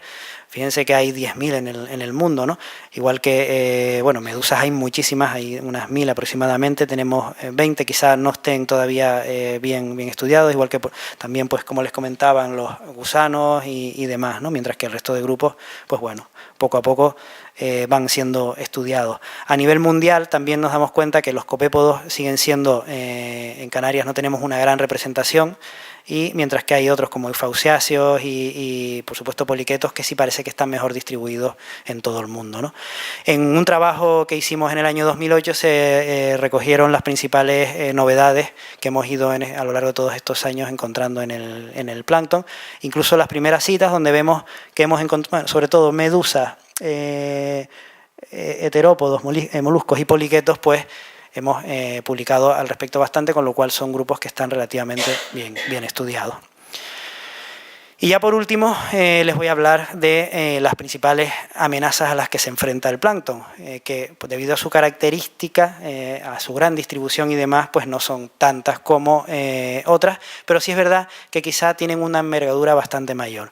La primera de ellas es la contaminación continua y sobre todo referida a la que produce el ser humano, tanto con vertidos industriales desde las costas como algo que se produce a diario, que es eso que ven ahí, que son los lavados de los tanques de barcos petrolíferos. Cuando tienen que cambiar de combustible tienen primero que limpiar sus tanques, y eso en puerto, evidentemente por legislación internacional están obligados a hacerlo en un puerto, pero eso ellos les cuesta un dinero, y lo que hacen es que se van a mar abierto donde nadie los ve y ahí realizan el lavado. El problema es que están vertiendo a los océanos restos de hidrocarburos y muchos metales pesados que van ahí asociados. Sobre todo, pongo mercurio y otros porque sobre todo el más preocupante quizás sea el mercurio, ¿no? El mercurio como tal no es dañino para la vida, pero sí es cierto que si se metila, se convierte en un compuesto que es el dimetilmercurio, que es ya totalmente orgánico. Este compuesto puede pasar a formar parte de numerosos, se une a todos estos grupos que ven ustedes ahí. Fíjense que incluso sulfidrilo, que es el que formará gran parte de los aminoácidos y proteínas. Entonces, al final, este compuesto sí se va acumulando de forma orgánica en nuestro cuerpo. Y tiene un problema, y es que es muy difícil de eliminar. Incluso yo diría que prácticamente no se puede eliminar del organismo. El mercurio que ingerimos prácticamente en gran cantidad va a permanecer en nuestro organismo para toda nuestra vida, ¿no? Y entonces se produce un proceso de bioacumulación en la cadena alimenticia, que a modo de viñeta gráfica, para que lo entiendan, pues sería algo así. Pero bueno, si hacemos una aproximación un poco más técnica, viene a ser esto, donde en la cadena trófica todo el mercurio va poco a poco pasando hasta llegar a los grandes depredadores.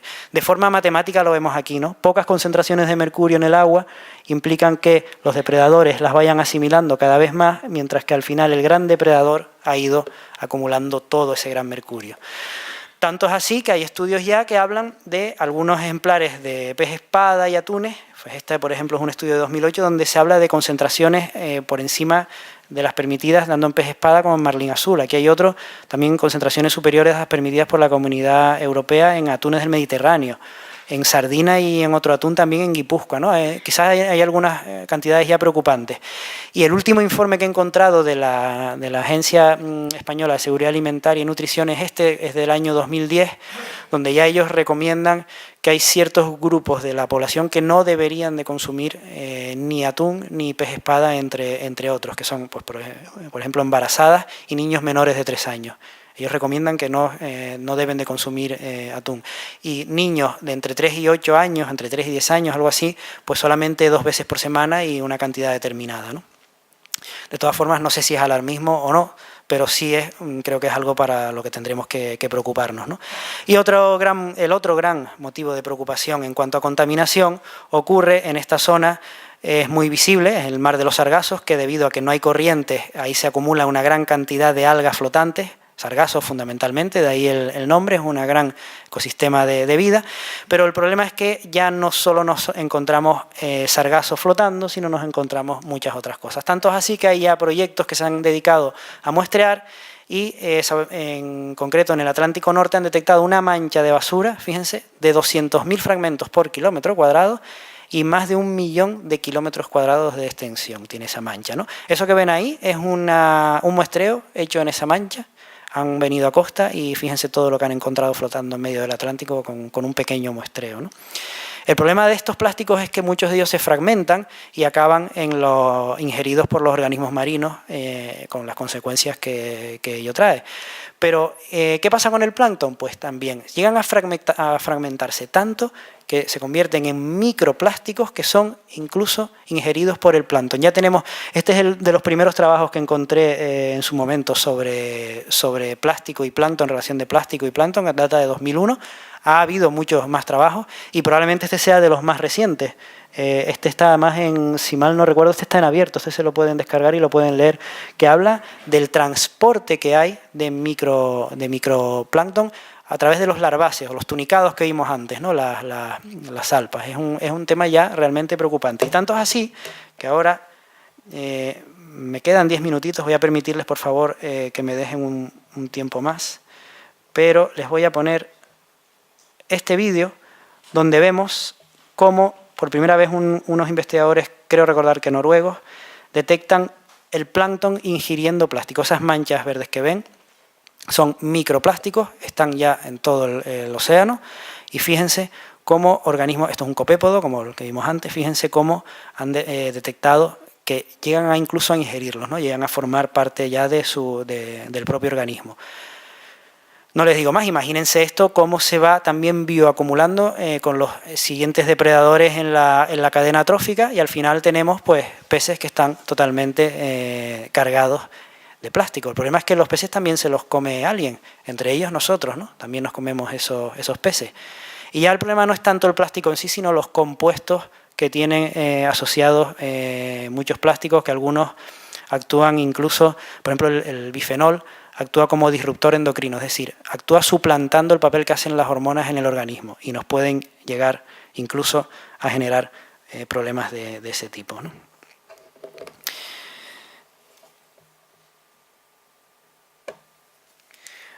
Bueno, tenemos 5 continentes de plástico ya. Hay un proyecto también que pueden ustedes buscar información si quieren, que se llama 5 giros, donde ya se ha detectado que es un problema bastante más grave de lo que parece, ¿no? Y otro muy importante es cuando acabamos con grandes depredadores, sobre todo el caso del finning, que es esa práctica de cortarle las aletas a los tiburones para hacer algunas recetas que hace sobre todo la cocina asiática. Se secan, las ponen a secar y luego hacen sopa de aleta de tiburón. Procuren, por favor, no comer sopa de aleta de tiburón. Es lo peor que se puede hacer al medio pelágico, ¿no? El acabar con los grandes depredadores de esta forma. Y es, bueno, como sabemos, el plancton está en la base de la cadena y arriba están los grandes depredadores. El problema es que si eliminamos los grandes depredadores, todo lo que está por aquí abajo se descoloca y empiezan a proliferar otro tipo de organismos que estaban controlados por esos, ¿no? Esta es la representación típica que ocurre cuando eliminamos grandes depredadores de un medio. Se sabe desde el punto de vista ecológico que lo que conseguimos es simplificar los ecosistemas, se dice que se banalizan los ecosistemas.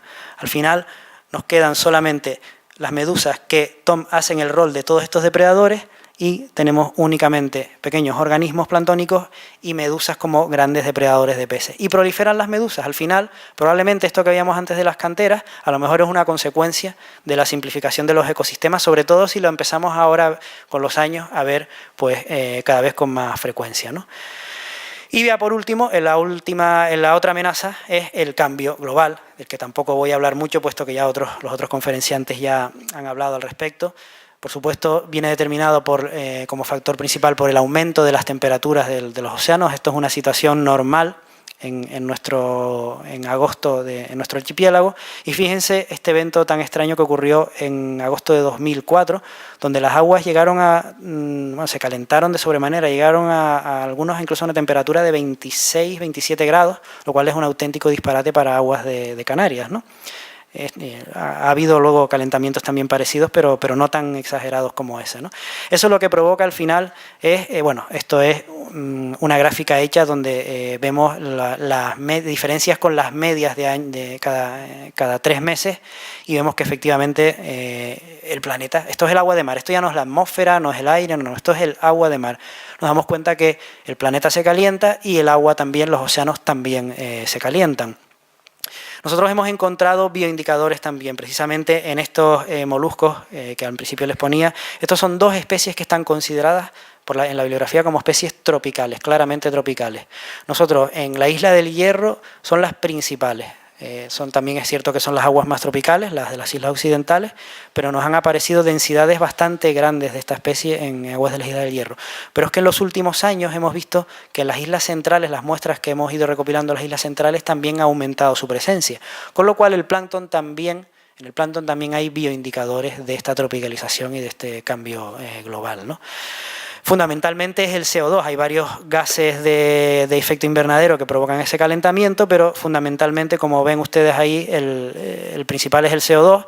Fíjense hasta el año 2015 cómo ha ido aumentando de forma exagerada las partes por millón. La gráfica no empieza en 0, no se asusten, la gráfica empieza ya en 340, con lo cual está sesgada, pero sí vemos que hay un aumento claro de la concentración de CO2 en los últimos 30, 40 años también.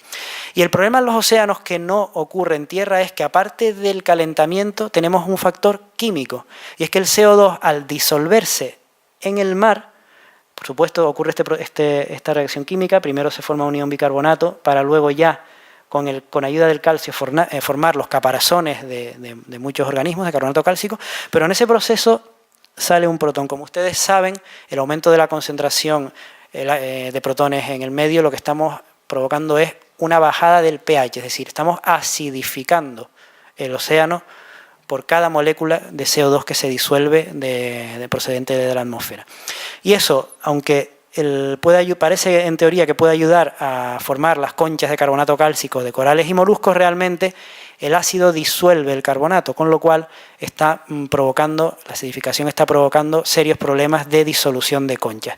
Fíjense, en el norte del Pacífico, esto es desde el año 88, hay datos tanto de temperatura como de concentración de CO2 en la atmósfera, concentración de CO2 en el mar, que es lineal, es decir, lo que hay en la atmósfera prácticamente se disuelve en misma proporción en el mar, y el pH como ha caído, pues desde 8,13 a 8,08. Bueno, son valores drásticos, pero sí es verdad que nos están avisando de que se está acidificando el mar, ¿no? Y eso lo ven sobre todo los terópodos, que son los moluscos planctónicos, puesto que tienen la concha de carbonato. Ya hay trabajos donde se habla de disolución. Fíjense qué especie más bonita. Esto es un terópodo que vive en la Antártida. Tenemos esta especie, la Limacina lisina, sí la tenemos también en Canarias. Pues bueno, la concha, hay datos ya en algunas zonas donde se ha muestreado que presenta síntomas de disolución por ácido. Tanto los investigadores hablan de nivel 1, cuando es la primera capa, nivel 2 cuando penetra un poco más y nivel 3 cuando ya incluso falta un trozo, ¿no? Fíjense un ejemplo simulado de lo que serían 45 días en una solución hipotética del futuro en el que la acidificación pues, es mucho mayor, ¿no? Bien, pues nada, para concluir la charla les voy a poner un caso muy, muy curioso para que vean que también en el plancton el ser humano puede jugar un papel llamativo, ¿no? Esto fue una campaña que hicimos Fátima y yo en el 2009 al Hierro y arrastramos en superficie. Esto que ven ustedes aquí es una red de Newton, se arrastra todo lo que está flotando en superficie nada más, ¿no? El arrastre tuvo esas características, fueron más de 2 kilómetros y al recoger el colector vimos este fondo negro, era un fondo negro que no nos explicábamos muy bien qué podía ser. Pues bueno, al final llegamos a la conclusión, esta es un poco, puede ser un poco disparatada, pero es que es la única conclusión lógica, no hay otra conclusión para explicarlo. En julio de 2009 hubo un incendio, como ustedes saben, bastante importante en el sur de La Palma, donde se quemaron bastantes, no sé si 2.000 hectáreas, algo así, no me acuerdo, bastante zona de pinar en el sur de La Palma. Pues bueno, hemos llegado a la conclusión de que esas cenizas de pino flotando en las corrientes marinas atravesaron 100 kilómetros de distancia y en septiembre de 2009, es decir, fíjense, 2 o 3 meses después, llegaron al mar de las Calmas del Hierro. ¿Por qué? Porque lo que nos encontramos nosotros fue esto, y estos son clarísimamente cortezas de pino carbonizadas. No hubo ningún otro incendio en ese momento, ¿no? Pues bueno, llegamos a encontrar 4,7 gramos en esos 2 kilómetros arrastrados, que viene a ser como medio kilómetro cuadrado de superficie del mar, unos 4,7 gramos de cortezas, ¿no? Y además, otro dato muy curioso es que nos encontramos en ese medio kilómetro cuadrado arrastrado 33 ejemplares de este insecto que no es nada habitual y 50 huevos adheridos a las cortezas. Es decir, probablemente esas cortezas de pino estaban favoreciendo que este insecto que vive en el océano flotando en la superficie del mar tuviese una zona donde depositar sus huevos y tener una pequeña, digamos, explosión de organismos. O sea, fíjense cómo un incendio provocado por el ser humano en La Palma al final provoca un aumento de insectos planctónicos en el mar de las Calmas, ¿no? O sea que, para que vean cómo al final parece que no, pero todo está interconectado y mucho más cuando hablamos de los océanos y por lo tanto del plancton que vive en él. También ha aparecido en corchos, esto es un trabajo que encontré donde depositan huevos en un corcho a la deriva, encontraron pues una masa enorme de huevos, con lo cual pues fíjense que no es nada desconocido, pero sí cuanto menos pues algo curioso. Bueno, pues muchísimas gracias, espero que les haya interesado y... Bueno.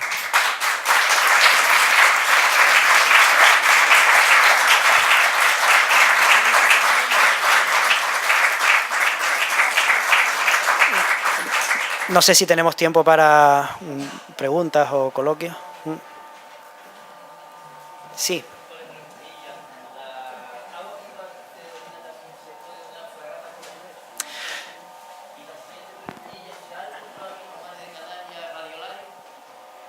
Sí, los radiolarios son precisamente, ni los nombré, porque es un grupo, igual que los foraminíferos, son quizá los dos grupos que me faltaron por nombrar dentro del plancton. Pero claro, sobre todo los foraminíferos tienen mucho interés paleontológico, porque los sedimentos, sobre todo la concentración por especies que hay en sedimentos, indican mucho acerca de las características de las aguas en el pasado, ¿no? Miles de años atrás. Y radiolarios también. Lo que pasa es que los plantólogos, casi es más un campo de paleontólogos que de plantólogos. Yo plantólogos que se dediquen a foraminíferos, los que conozco son paleontólogos, casi todos, la verdad. En vivos habrán, los hay, ¿no? Pero no es lo normal. Y respecto al otro, sí, la fragata portuguesa, efectivamente, el agua viva, el sifonóforo que vimos con la vela esa, se conoce normalmente como fragata portuguesa, precisamente por la forma que tiene la vela, que recuerda el de una carabela portuguesa, ¿no? El mismo nombre. En canario es agua viva, aunque es verdad que en Canarias a cualquier cosa gelatinosa que flota le llamamos agua viva, pero el nombre, sobre todo, se refiere a esa. Hortensia, creo que levantaste primero la... ¿Sí? Muchas felicidades por la conferencia, ha sido muy interesante. Gracias. Aparte de que para los que no sabemos nada es un poco arduo el tema, pero bueno, muy bonita.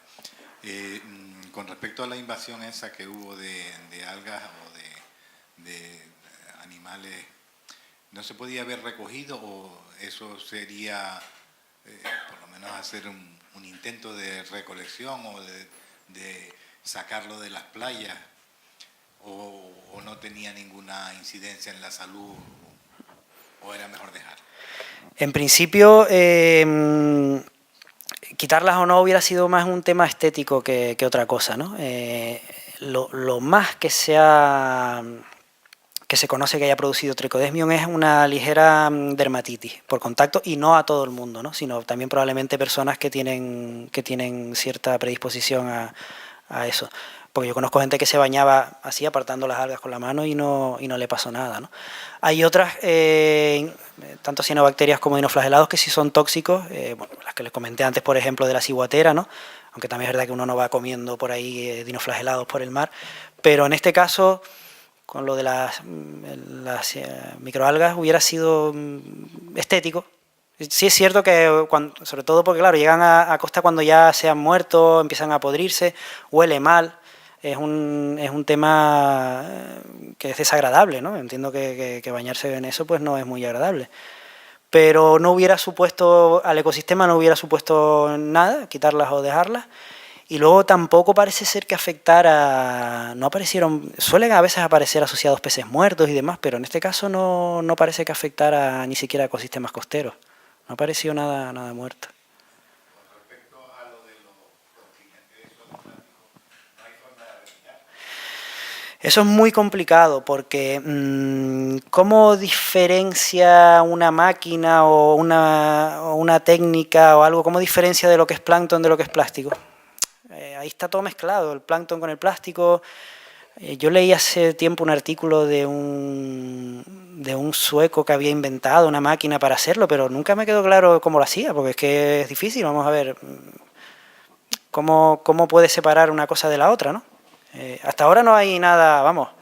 Y yo creo que además es un problema serio, porque ya hoy en día los plásticos se procuran hacer biodegradables, todas las bolsas de supermercados por normativa tienen que degradarse, no sé si en un periodo de 6 meses o algo así, pero todo lo que está de antes, y plásticos que no son degradables además que también seguimos fabricando, se estima que las vidas medias pueden ser de 300 años, 400 años o más. O sea que es un problema. El plástico no se ve mucho, pero no por ello no deja de ser un problema serio.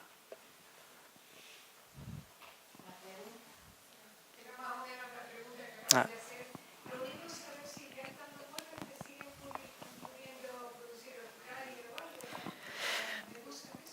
Sí, las medusas o las microalgas. Las microalgas precisamente lo que llega a la costa ya es una masa muerta.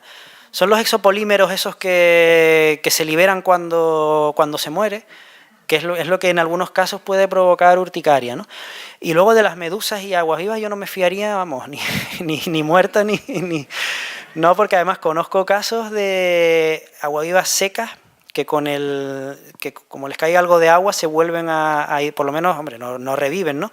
Pero sí es verdad que los nidocitos, las células, vuelven a rehidratarse y pueden volver a dispararse, ¿no? Porque no es más que una célula con un arpón diminuto que se clava en la piel, ¿no? O sea que...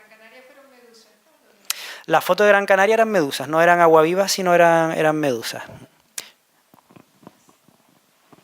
Yo voy a aprovechar la verdad es que me ha encantado como siempre tu charla, Alejandro. Gracias. Enhorabuena. Y es un poco el tema de lo que estamos comiendo, de lo que comemos a veces, de lo que viene del mar, y tú has hecho mención al tema del mercurio con estos grandes predadores, con los atunes y los peces espadas y demás. Has hablado de las ciguateras, cosa que no teníamos en Canarias hasta hace pocos años, y bueno, y últimamente también en los últimos años hemos oído hablar de la posibilidad de comer pescados que no son los mejores, como la panga, y pescados que vienen del delta del Mekong y de países donde realmente no hay ningún control sobre lo que se está eliminando al océano y la cantidad de metales pesados. Con lo cual, con lo que tú estás diciendo de estos océanos de plásticos y la cantidad de mercurio y de metales pesados que puede haber en el mar, realmente uno se queda asustado. Uno se queda asustado porque no sabe lo que estamos comiendo y sobre todo no estamos pensando a lo que vamos a llegar en unos años y realmente no se pone coto a todo este desastre ecológico. Con lo cual, bueno, pues yo creo que la charla ha sido interesante y valdría la pena pues que las autoridades tomasen nota y por lo menos a nivel mundial si algo se puede hacer para limpiar este planeta y estos mares de tanta podredumbre. Sí, gracias Luis. En principio, claro, la filosofía es piensa globalmente, actúa localmente, ¿no? En principio todos podemos aportar nuestro grano de arena.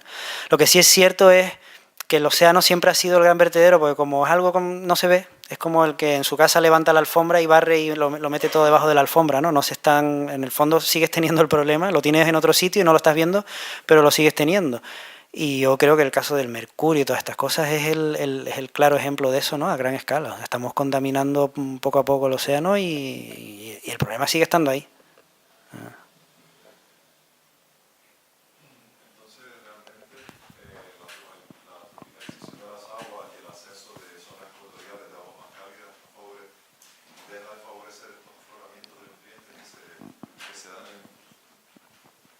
Que se dan en la zona de Canarias.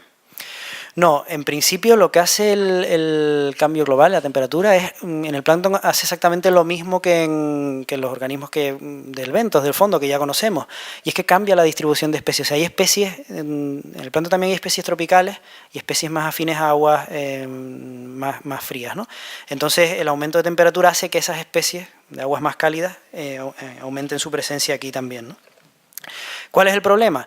En relación a lo que comentaba antes Luis, que muchas especies que pueden generar, que son patógenas para el ser humano, que estaban hasta ahora restringidas a zonas ecuatoriales, a zonas tropicales, porque no podían vivir en aguas más cálidas, pues están llegando ahora también a nuestras costas, ¿no? Entonces pueden aparecer en mayor proporción.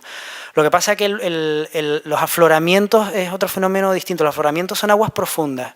Que precisamente, como les comenté, por las características de los océanos, las aguas profundas son ricas en nutrientes y la parte superior es un auténtico desierto porque no hay producción. Entonces, los afloramientos lo que favorecen es que hayan explosiones de vida, ¿no? Se liberan nutrientes, hay más producción, más fitoplancton, luego ya viene el zooplancton, peces y demás. Y otra pregunta es que si las mareas rojas y los afloramientos blooms de Notiluca está relacionado con el polvo mineral que contiene hierro de Sáhara, de la región sahariana. En este caso no, de Noctiluca no, porque Noctiluca es de los pocos dinoflagelados y creo no equivocarme que ni siquiera hacen fotosíntesis. Creo recordar que Noctiluca es un dinoflagelado heterótrofo, es decir, es casi más que un animal, más que un vegetal, es casi un animal. De hecho, Noctiluca depreda sobre fitoplancton, o sea, come fitoplancton y depreda sobre otros organismos. Entonces, en principio, esa en concreto no está asociado directamente a eso, pero todo es una cadena. A lo mejor está comiendo sobre organismos que hay muchos, y hay muchos porque también ha venido un fertilizante aéreo del Sáhara, ¿no? Nunca sabemos exactamente las consecuencias, son fenómenos tan complejos que nunca sabemos las consecuencias, o sea que igual todo está relacionado. Lo que pasa es que sí es verdad que Noctiluca directamente no fotosintetiza como si lo hacen las otras. Por el hierro y por el color. Exactamente.